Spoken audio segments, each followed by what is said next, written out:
Thank you for your warm introduction.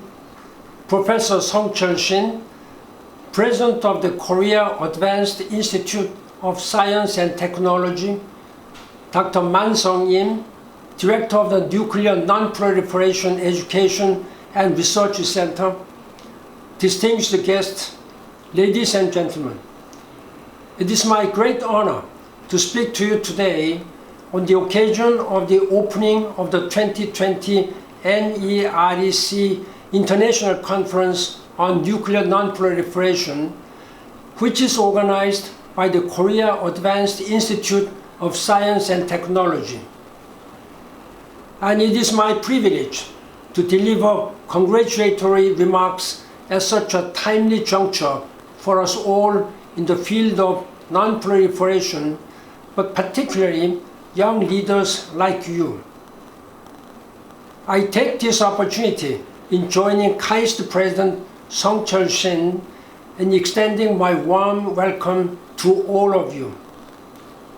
I am very pleased to be here with you today, and I am especially excited to see the incredible solidarity among so many enthusiastic young scholars from all over the world in gathering to address a serious global challenge: the peaceful uses of nuclear energy. In many ways, those who have assembled here today look like a mirror reflection of my 10 years serving as United Nations Secretary General and working to solve pressing international issues. However, of course, many of you here at this conference are much younger than me and my colleagues at the United Nations. From this, I can confidently tell you that the world is awaiting you all and your bright futures in this field. Distinguished guests, ladies and gentlemen, in our increasingly interconnected and globalized world, I am of the view that localized issues are no longer bound to specific regions. Rather, they affect the international community as a whole. This is particularly true in relation to issues of nuclear proliferation and nuclear safety. Indeed, any nuclear proliferation or safety incidents to occur anywhere in the world would be a massive global issue. The outbreak of COVID-19 can also be seen as the most recent example of such phenomena. It started out in Wuhan, China in December 2019, and then rapidly spread out all over the world, and has since transformed into an unprecedented modern pandemic that has upended our economies, societies, and daily lives. The COVID-19 response is being handled by various experts in the field of public health, with some countries doing better than others in combating the virus. But even countries that have succeeded in containing the virus must remain on guard as fears of a second wave persist. Dealing with nuclear technology has always been similar to this.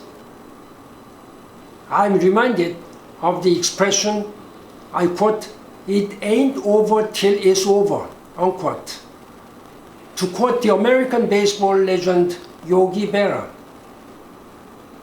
In this connection, the year 2020 marks the landmark 50th anniversary of NPT, the Treaty on the Non-Proliferation of Nuclear Weapons.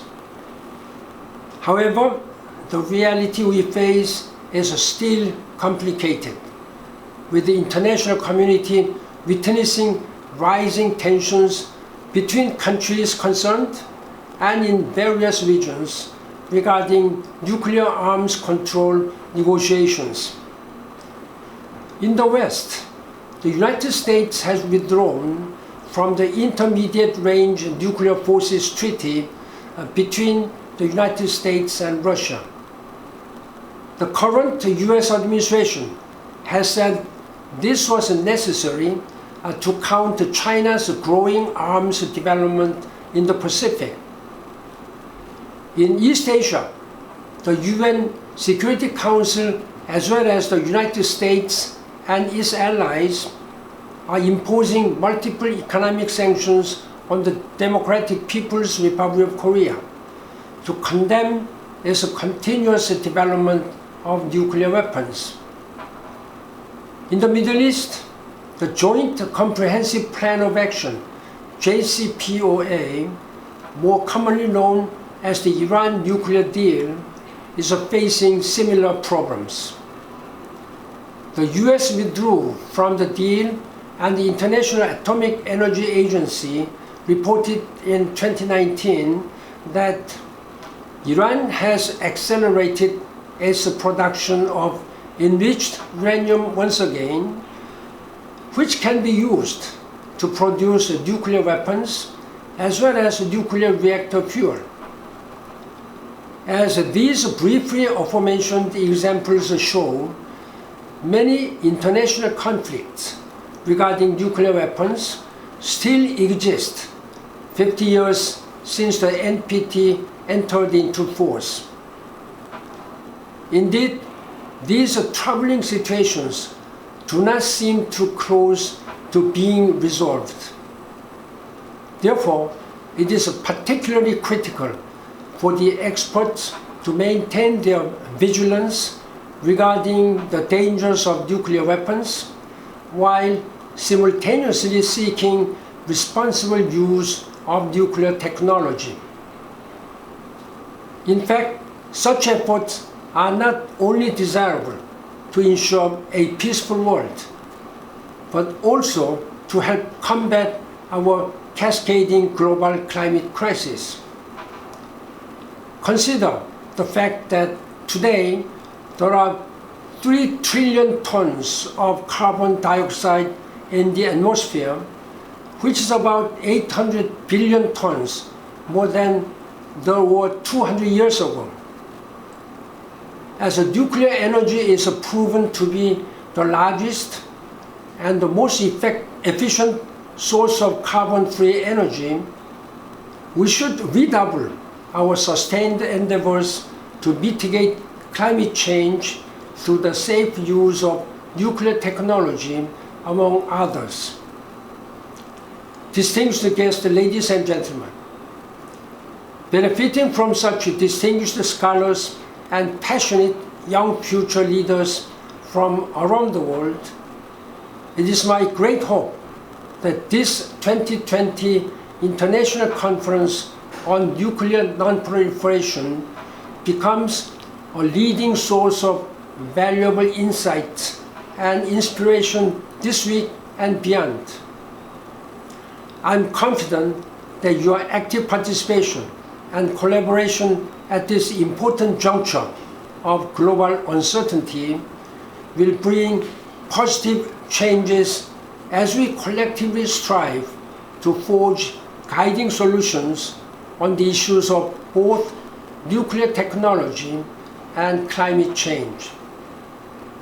I once again warmly welcome you to Daejeon and offer my sincere congratulations on the occasion of the 2020 International Conference on Nuclear Non-Proliferation.